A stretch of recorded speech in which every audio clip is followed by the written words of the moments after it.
another millennium from this time, were an archaeologist of the future to contemplate the ruin of London, what civilization would they imagine?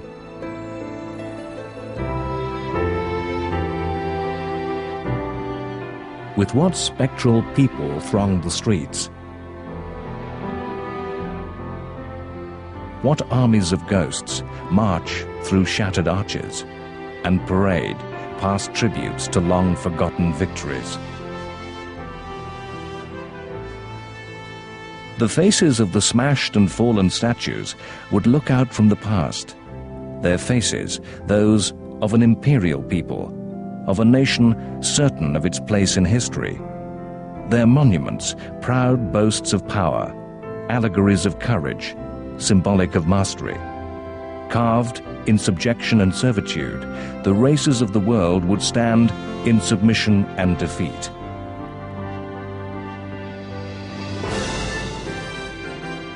The golden years of the British imperial era, the time when these monuments were built, lies at the very limit both of living memory and of our ability to record events with moving images. Survivors of these times lived them only as the smallest of infants.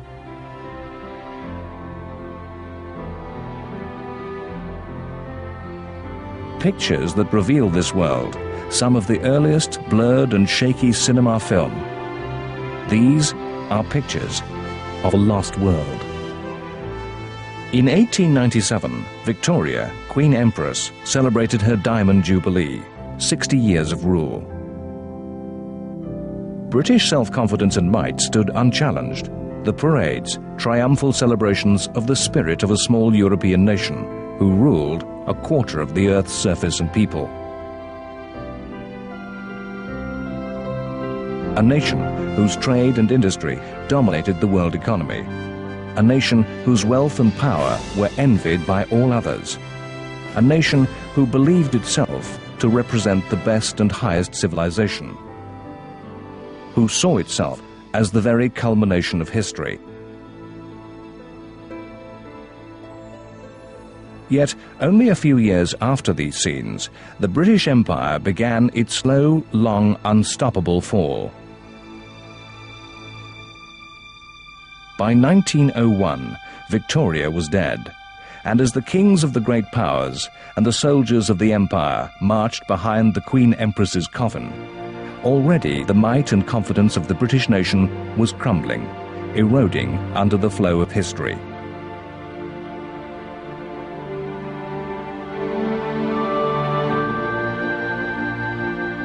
In 1901, a bitter war was being fought by the empire inside the empire, and an aggressive Germany and vigorous America challenged British military and industrial supremacy. In London, in the shadow of the British Parliament, stands a statue of another queen, Boadicea, killed by the Roman Empire nearly 2 millennia before. The statue boasts that over a world that the Romans never knew, the British ruled. And Britain's empire was huge, covering vast areas of the globe. On the board is a map of the world. The school children of the imperial age were proudly taught to colour the empire red. Very good. Joshua, the Empire of India, please. Hannah, the colony of Nigeria.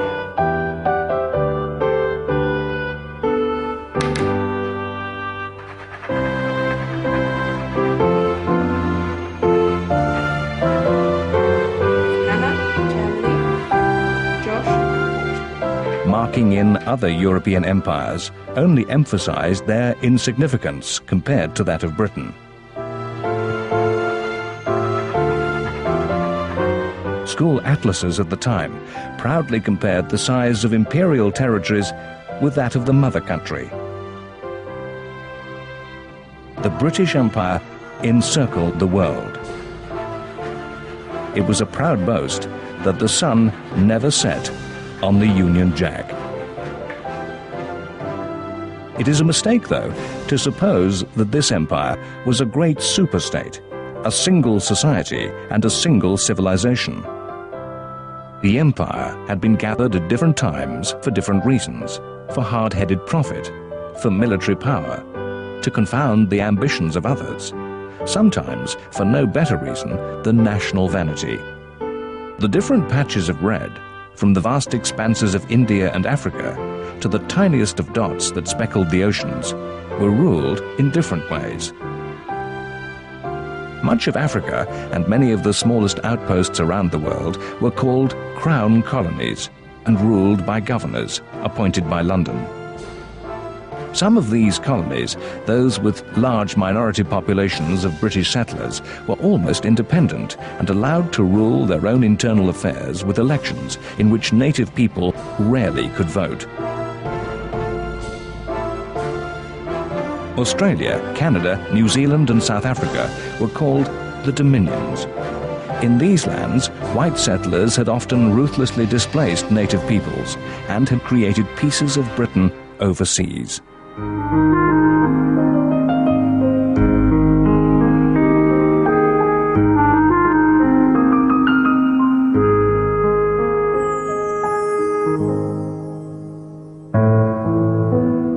By the time of the Golden Age of Empire, the Dominions were nation-states free to make their own way. The leaders of the Dominions regularly gathered in London and spoke as equals to the British government. In this way, the Dominions were part of the illusion of the British Empire. Learning the lesson of history from the experience of the North American Empire that had been lost, Britain had allowed the Dominions early independence, thinking of them as the grown-up children of the empire, as the members of a family that was expected to loyally pull together.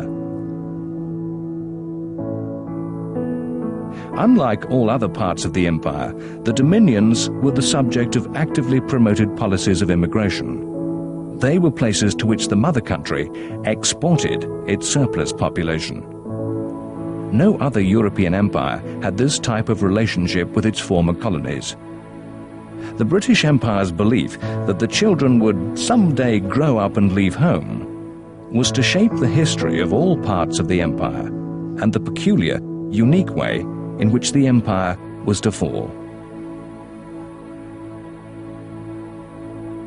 If the Dominions could be called the children of the empire, then India was its heart.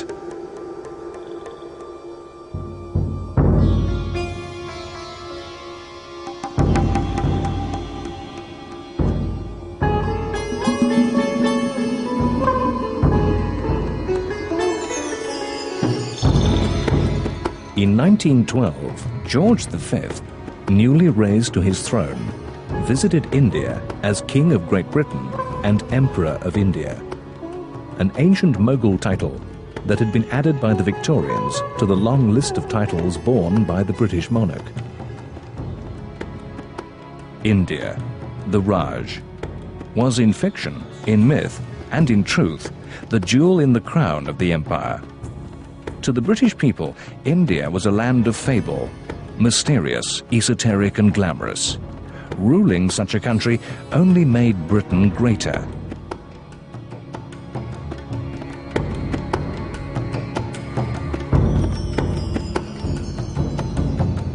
At a great public audience, known by the Indian word Durbar, in Delhi in 1912, the King Emperor received tributes and the pledges of loyalty from the native Indian princes. The Indian Empire was just that, an empire in itself. A map of British India is a patchwork of territories, each with their own identity. 15 major languages were spoken, plus countless dialects. There was a multitude of ethnic and religious differences. Some areas were ruled directly by British colonial governors, while others, the princely states, were semi-autonomous, ruled by native Indian princes, the Maharajas, the Rajas, the Nizams and Nawabs. Just as their medieval ancestors had pledged loyalty to the Indian Mughal emperor, the princes were content to rule as little kings beneath the British emperor. The princes cooperated with the British and were fabulously wealthy.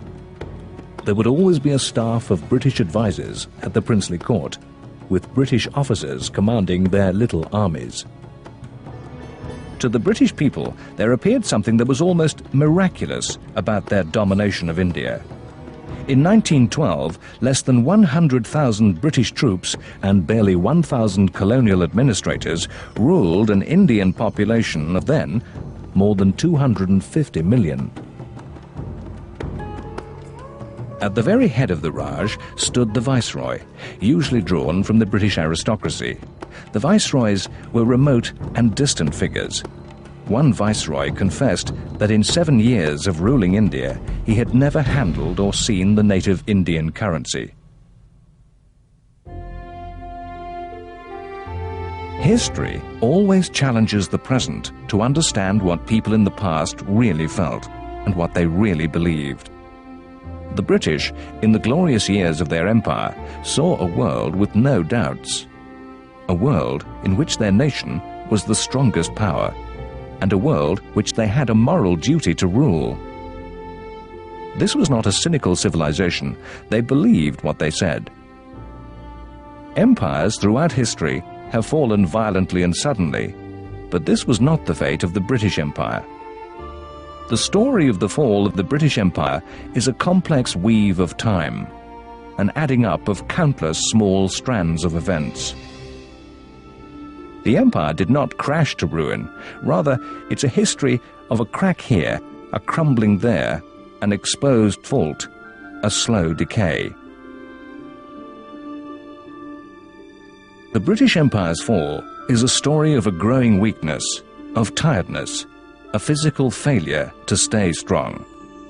It's the story of the empire's subjects growing to nationhood, often as the direct result of the empire's efforts. Of the world literally seeing through the emperor's clothes, seeing through the illusion of British supremacy. The fall of the empire is the story of Britons no longer believing, of Britons growing up.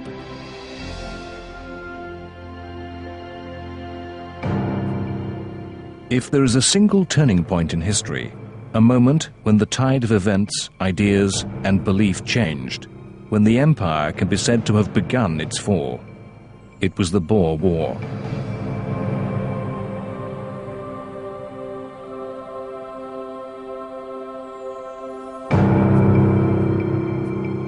This is some of the earliest war newsreel, some of it transparently staged. These are images at the edge of filmed history, from the very start of the last century. This war was fought in South Africa from 1899 to 1901.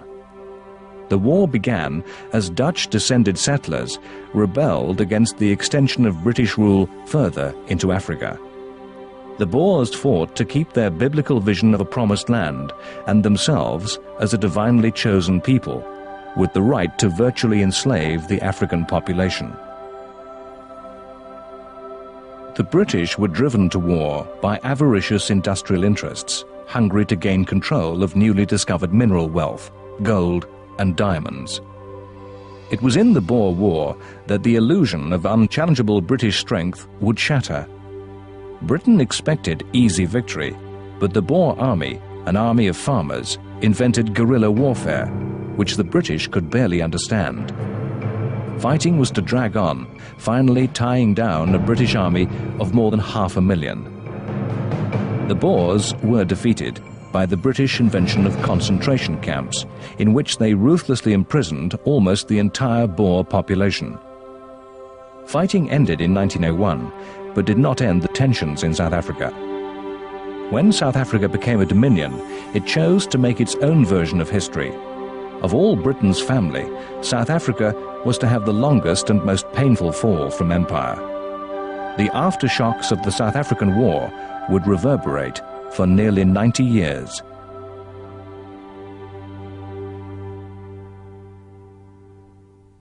We live in a present which believes that all peoples and all races are deserving of respect and the same standards of human rights. It is a present which enshrines those rights in international law. It requires little knowledge of the past to know that the British, like all Europeans of the time, believed in their inherent racial superiority over non-white peoples. It is perhaps harder for us in the present to realize that the ruled, the non-Europeans, were, with very few exceptions, equally convinced of their own inferiority. My country is small but under the protection of the British government, I feel that I can claim that its development has been exceptionally rapid. I'm very glad to see you in my country and hope that the pictures which you are taking will be of interest to those who see them. The 19th century had been a history of constant victory by European armies over indigenous peoples, who had seen their military might annihilated by superior European military skill, discipline, and European weaponry. Non-Europeans saw the imperialists as possessing a bewildering array of technologies that confirmed the foreigners' mastery. The dominance of European peoples was believed right, just, and natural. The poet of the British Empire, Rudyard Kipling, created the phrase, "the white man's burden." Take up the white man's burden. Send forth the best ye breed. Go bind your sons to exile, to serve your captives' need. To wait in heavy harness on fluttered folk and wild, your new court sullen peoples, half devil and half child. Throughout the territories they ruled, the governors of the British Empire saw their role as being the bringers of civilization, of law and order. If ruled peoples were not seen as out-and-out savages, then they were believed to be infant nations that needed protection, nurturing and education. Despite the fact that much of its early wealth had been built around slavery and the effective looting of the East, the British Empire was proud of being the European nation whose navy had suppressed the slave trade. Indian society, for all its long history of art, architecture and literature, was a society from which the British were proud to have eliminated suttee, the ritual human sacrifice of a woman on her husband's funeral pyre, and thugi, a religious cult based on murder. Those Indian princes that paid homage to the King Emperor at the Durbar no longer had arbitrary powers of life or death over their subjects.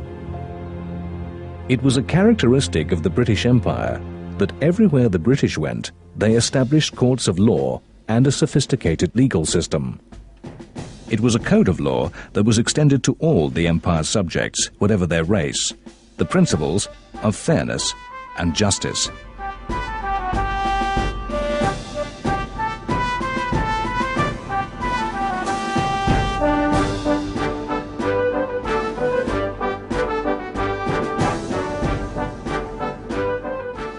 The Empire has come to appear as an endless round of polo and cricket, of tea drinking and garden parties, floating dresses and smart uniforms in hot climates. It would be wrong to be misled by romantic nostalgia. The Empire was a network of military power.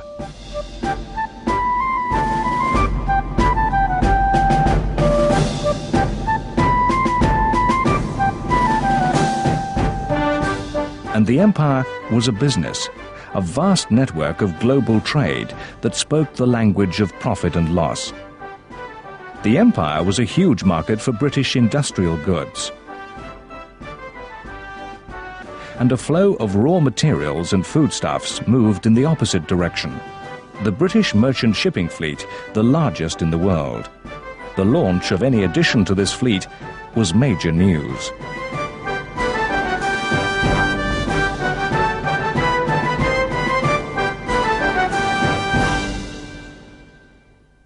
But it is not a fiction that the British did create a distinct imperial lifestyle.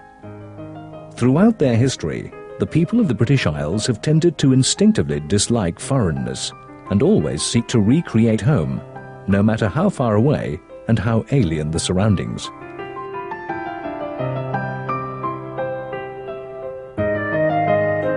Much imperial work was routine, the life in garrison towns, with little to do. created vast empty spaces of leisure time. Time that would be filled with parties, English sports and country activities.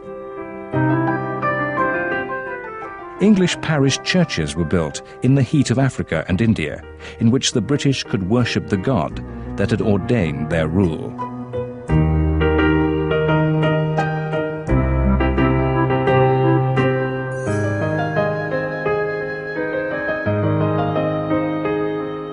Horses and horsemanship were universal obsessions. Race courses were built throughout the empire. At Calcutta, the ceremonial of the Royal Ascot races in England was recreated, with the Viceroy progressing down the course. The races, just as at Ascot, were social occasions for the ladies of fashionable society.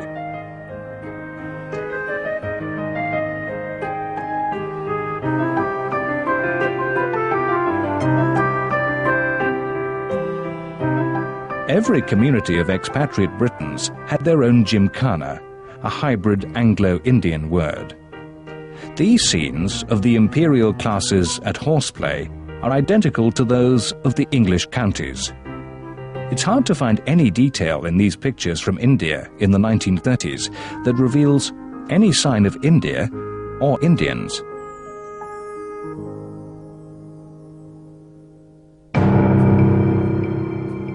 The English were able to indulge their passion for hunting. Hunting for bigger game than could be found in any English Midland field.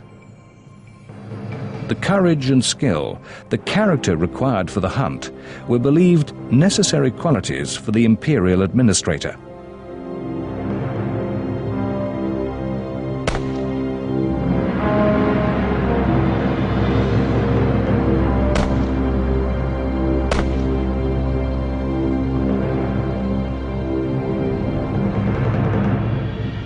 The imperial lifestyle was lived at a grander level to that in Britain itself. Houses became palaces, servants numbered in legions. Many knew that when their imperial days were over, they might return to England, and their palace turn into a modest cottage decorated with alien Indian or African curios. Watching these images of the empire at pleasure, it's possible sometimes to detect an underlying sadness. Some who stood at the Viceroy's elbow knew that the empire gave them a status denied them at home in a class-laden society.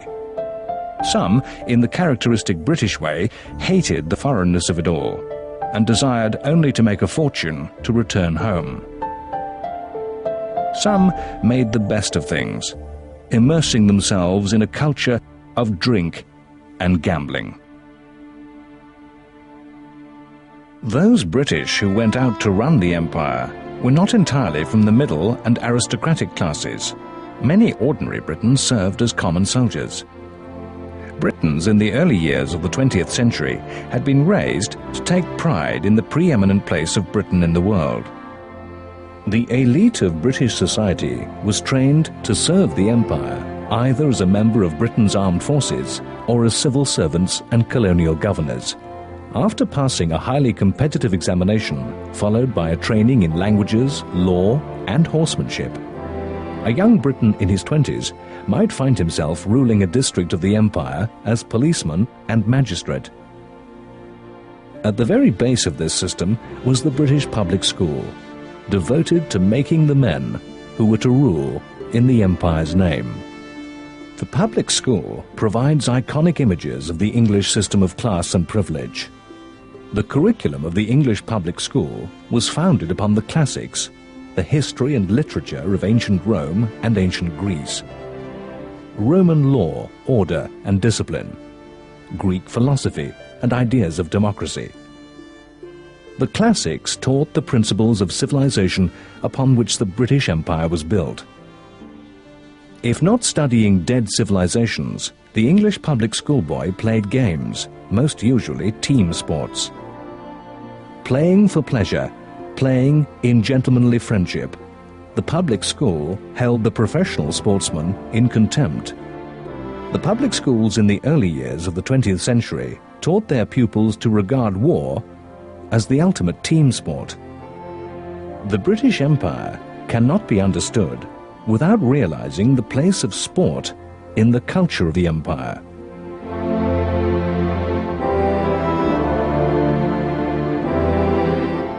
The public school was devoutly Christian in belief and saw the rest of the world as benighted pagans. This religious foundation connected with the threads of classical civilization and gave the British Empire a firm moral base. However we in the present might condemn or ridicule the past's belief in the white man's burden, in the days of empire there was little humbug or hypocrisy in how the moral duty of ruler to ruled was seen. Of course, within the British imperial classes, there were cynics who saw the world as something to exploit, who saw the empire in the purest stark terms of international realpolitik.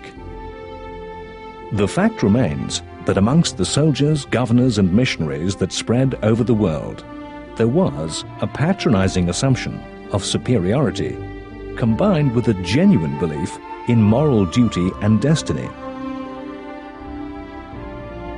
Even then, at its height of power, the empire was making men who would help bring about its fall. The empire created an educated elite within its subject peoples, an elite who attended the same public schools and believed in the same values of civilization as the imperial masters. These men would challenge the imperial system in its own language and values. The fall of the empire was the result of many different and small currents of history, twisting and joining together into one flow, which in the end would sweep the empire away. If the Boer War was a massive shock to the empire, it was to be as nothing when compared to the cataclysm wrought by World War I.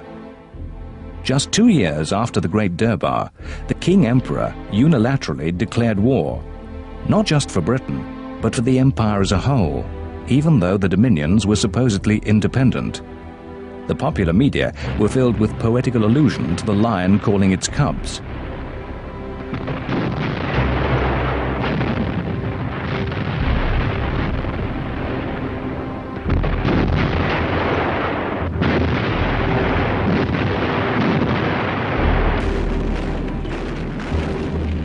For the most part, the empire did answer loyally, without doubt and without question, seeing Britain's European war as an Australian war, a Canadian war, a New Zealand war, even as a South African war. In the mud of the Western Front, Indian soldiers fought alongside the British. The Dominions believed that fighting was in their self-interest. If Britain were destroyed, the Royal Navy would be destroyed, and without that navy, the independence and freedom of the Dominions would no longer be secure from envious predators. The empire marched to war in the same superbly confident spirit of aggressive comradeship that infected Britain, a way of seeing that saw the British Empire as invincible in mind, body and spirit. A popular music hall song gave a new word to the world: jingoism. We don't want to fight, but by jingo if we do. We've got the guns, we've got the men, we've got the money too. The added strength of the empire did in fact make Britain a formidable adversary to Germany. Britain was the most powerful state to fight the war. With an imperial population of 425 million in 1914, the empire had a massive well of manpower and resources to provide fighting men and industrial muscle to power the conflict. The war helped bring about the empire's fall in many ways, above all, by impoverishing Britain.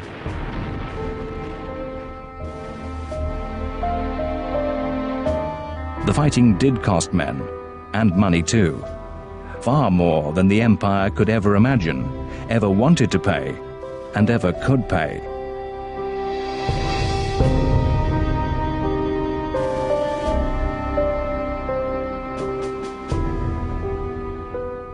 As the people of Britain and Empire mourned the millions of dead in World War I, the vision of empire that marched to that war the Edwardian Empire that preached sacrifice of life in the imperial cause to be the noblest of acts, was an ideal that nobody could believe, that no one could preach anymore. The war not only destroyed much of the faith in the empire and its ideals, it estranged and divided the imperial family. When a British Empire force composed of many Australians and New Zealanders was heavily defeated attacking Gallipoli in Turkey, a defeat that showed that a white European army could be beaten, the battle forever passed into Australian myth as a pointless sacrifice of valiant Australian lives by incompetent British generals.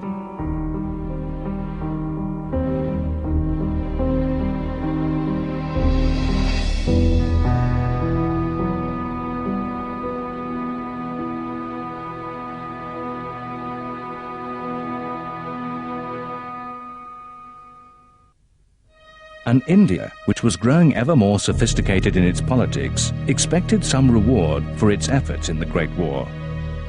There were many who believed that India should become a dominion, the equal of Australia. When there was no change, the cry of betrayal produced demands from an increasingly articulate Indian elite for complete independence. Perversely, it was in the aftermath of that Great War that the British Empire reached its greatest extent. When the First World War ended in the defeat and a descent into chaos and anarchy for the German and Turkish empires, their overseas colonies were stripped away. In the belief that the Great War had been fought to end all wars, the League of Nations had been established as a forum to resolve all international conflict without resort to war. Colonial envy had been seen as a major cause of the terrible war, and the League of Nations took charge of the defeated powers' empires. The League mandated the territories, placed them in trust with the victors in the Great War.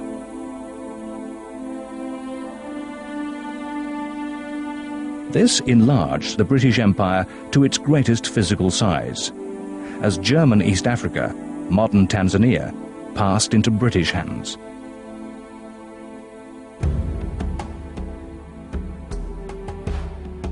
The map of Africa turned red from the Cape to Cairo. During the Great War, the British had attacked the Turkish Empire by fomenting revolt amongst the tribes of Arabia, promising them independence. In fact, the British had designs on these territories, seeing them after the war as colonized by Indians, creating a vast Arabian colony of the empire, eventually as an Arabian dominion, to be added to the family of the British civilization. It was from the ruins of the Ottoman Turkish Empire that the British were to receive a tiny addition to their domains that in subsequent years was to become its most troublesome province, Palestine. It is impossible to understand how Britain, a small island, could hold sway over such vast populations all over the world, without realizing that those subject peoples gave an unspoken acceptance of the empire and imperial rule. Visible proof of this is the vast number of colonial troops who served in British officered armies. The native troops of India and Africa provided exotic and valuable additions to the forces of the empire. The Indian army was a product of the classic dogma of divide and rule. India's troops were all volunteers, recruited usually from traditionally martial and aggressive minorities within India's diverse society. The military might of all the British and all European empires was to be challenged in the interwar years. Non-European armies became more developed. The European powers grew poorer and less able to grip onto their empires through the power of armies and navies. Britain was unique amongst the great European powers in that the army it placed in the field was not the citizen in arms, conscripted to serve, but was traditionally a small force of volunteers with both officers and men drawn from a hereditary class. Britain's army was spread all over the world in tiny communities. The army was more accurately a heavily armed imperial police force, which traditionally fought small wars against less well-armed and organized enemies. The British Empire was not a police state. The army was not everywhere, in continual alert. The vast population, on the whole, lived quiet and orderly lives. What threat there was in the wild fringes and border regions. When needed, the British Army was a ruthless force, capable of crushing its enemies with a fierce brutality and efficiency. The South African War and World War I had turned this cosy military world upside down. But between the world wars, the British Army shrank back to its traditional life. The exhaustion of the Great War made these far-flung garrisons ever more difficult to keep. In the mythology of the British Empire, the army stood on a lower pedestal. The British Empire was an empire of the sea. Fighting on land, on high mountains, in remote deserts or steaming jungle was always but a small detail in the grand picture of the empire. The British Royal Navy lay at the very heart of all that the empire was. All the empire's people knew from their earliest days that their security rested on the ships of a mighty fleet. That fleet sailed amidst a swirl of legend, its battle honors an endless list of stirring and dramatic victories. The reviews of the fleet by the King Emperor, as here in 1919, were spectacular set pieces of propaganda, demonstrating the ability of the empire to project its power across the planet. The Admiralty would boast that not a single warship had been withdrawn from duty to attend these great assemblies of maritime might. The Navy's professionalism and seamanship was seen to mirror the virtues of empire. The way its sailors carried themselves and kept their ships in spotless perfection was part of what being British was all about. The Navy had found the First World War an unhappy time. There had been no stunning, massive victory. Germany's submarines had proved a difficult adversary. After World War I, Britain could no longer afford the massive fleet, and so could no longer afford the empire. Just as with the army, the Royal Navy began a long decline in 1919. Its decline would reflect and be part of the empire's fall. After World War I, the traditional imperial role of the Army and Navy were challenged by the newly formed Royal Air Force. Among the many far-reaching and dramatic claims made for the new force and the new technology was that the empire could be more effectively and cheaply policed and controlled from the air. Many of the empire's most troublesome provinces were the most remote, the deserts of Arabia and Africa, the mountains of India's northwest frontier with Afghanistan. The RAF seized these opportunities with the attitude of a business entrepreneur anxious to establish a place in the face of pressure from unfriendly competitors. Against targets that had no air defense system and no anti-aircraft artillery, the RAF's tactics were those of simple terrorism. The British would bomb simple villages as punishment and intimidation. These were easy days for the RAF, with no opposition, with the freedom to cut giant navigation markings on the face of the desert. A few aircraft could achieve in hours a task that would involve many thousands of soldiers marching on foot months. Instead of long, painful treks through hostile wilderness, the pilots of the RAF could do the empire's work and be back for drinks in the mess by 6 o'clock.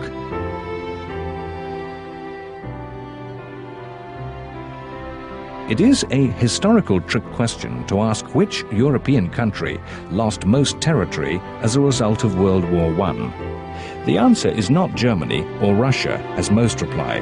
The answer is Britain, when in 1919 Southern Ireland became an independent state.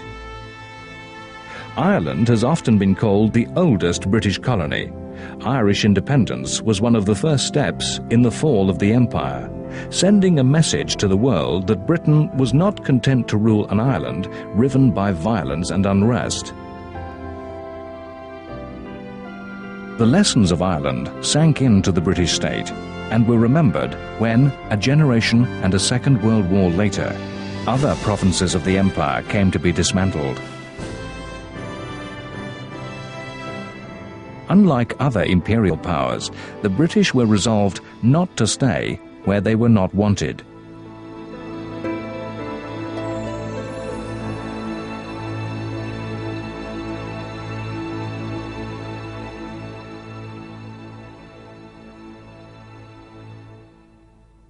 The grand ceremonials of the Durbar were echoed in modest pageantry that was an important part of the empire everywhere. British children taught to colour the map red also took part in Empire Day. Celebrations were held in every school in Britain every year on the 24th of May, Queen Victoria's birthday. Empire Day saw the performance of stirring Shakespeare stories such as Henry V.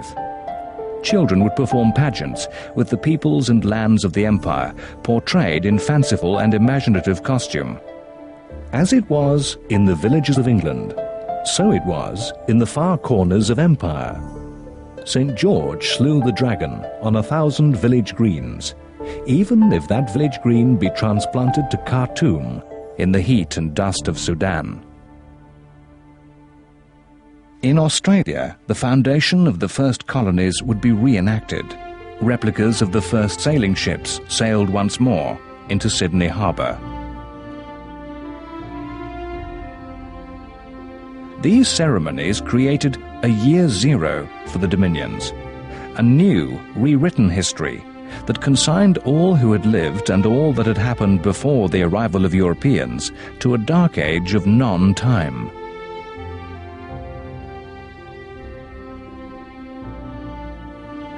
The 20th century was 100 years in which technology raced ever faster. The empire had a long history of using advanced technology to foster development and progress.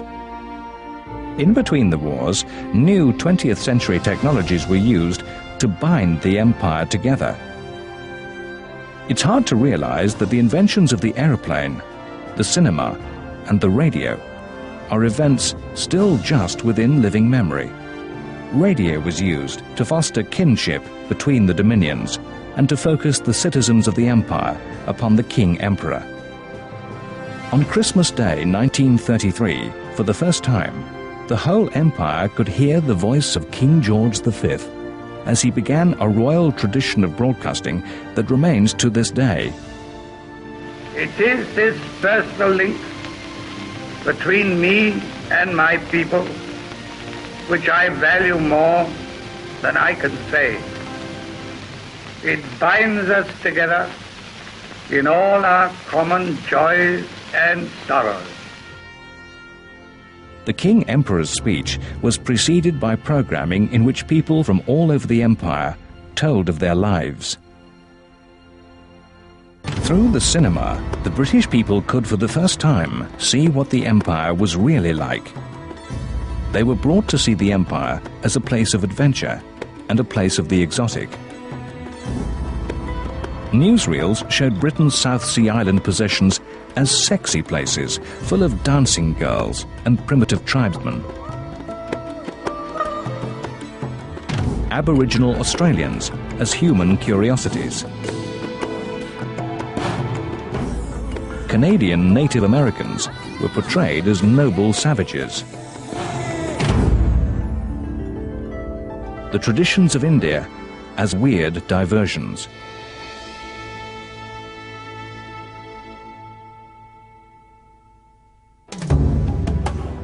Fiction placed adventure stories in imperial settings, with the British Empire, the wild northwestern frontier of India, and the darkest jungles of Africa as nearly popular a location as America's Wild West for the new feature film dramas.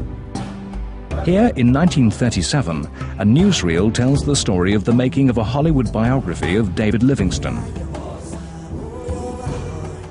Livingstone was a British 19th century explorer and missionary, the discoverer of new lands, and regarded as the heroic bringer of both civilization and Christian God to the heart of Africa.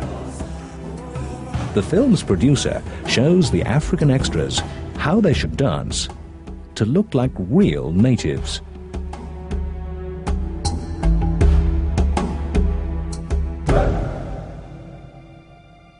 The Empire saw the new technology of flight as not simply a means with which to cow the rebellious. Flight was a new way to bring the Empire together with travel and trade. The Empire Airship Scheme was an ambitious and bold project to realize this dream. The British government poured investment and subsidy into the construction of the airships' routes and facilities. The airship scheme came to a disastrous end as the maiden flight by the R-101 crashed in northern France.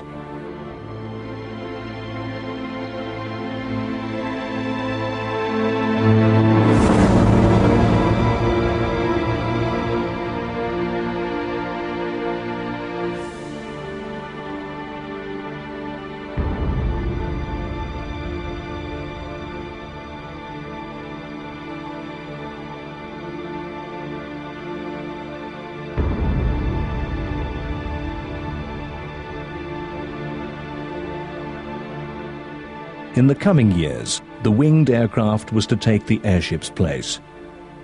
The newsreels of the 20s and 30s filled with reports of a succession of pioneering flights that proved the safety and effectiveness of the new technology.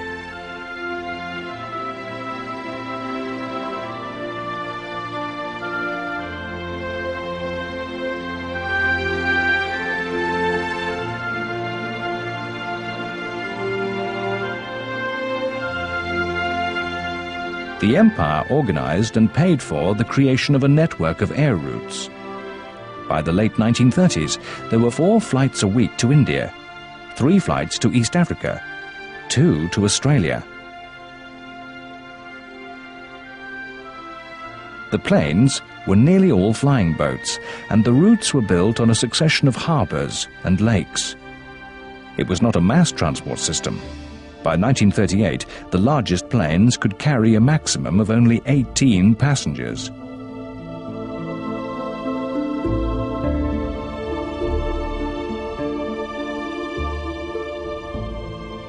The Empire was more impressed with the speed at which the Royal Mail could be carried to all parts of the world. For all the luxurious grandeur of Imperial Airways, the British planes were slower and less reliable than other airlines.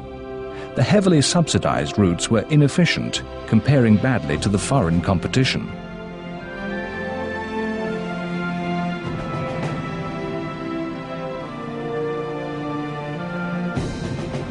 Many British flying to India, even government officials, chose to fly on KLM, the airline of the Netherlands, that had a network of routes to the Dutch Empire in the East Indies.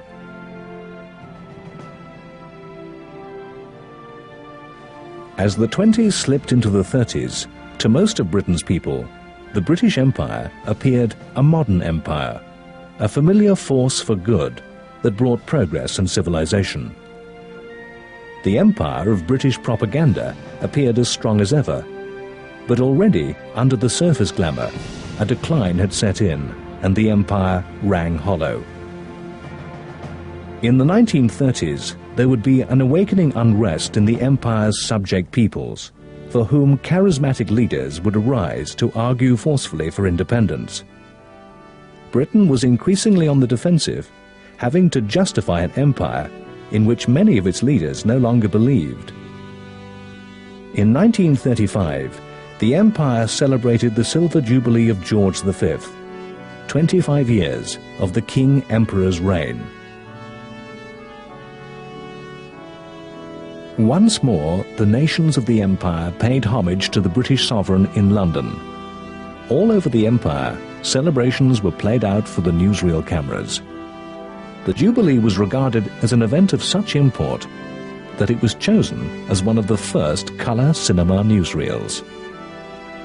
George V was an enthusiast for empire, the only British monarch who would live his whole life in the world of king emperors. His grandmother Victoria had been crowned a mere queen. George had hoped to install his sons as governors of the White Dominions. He had, luckily, enough sons to go round.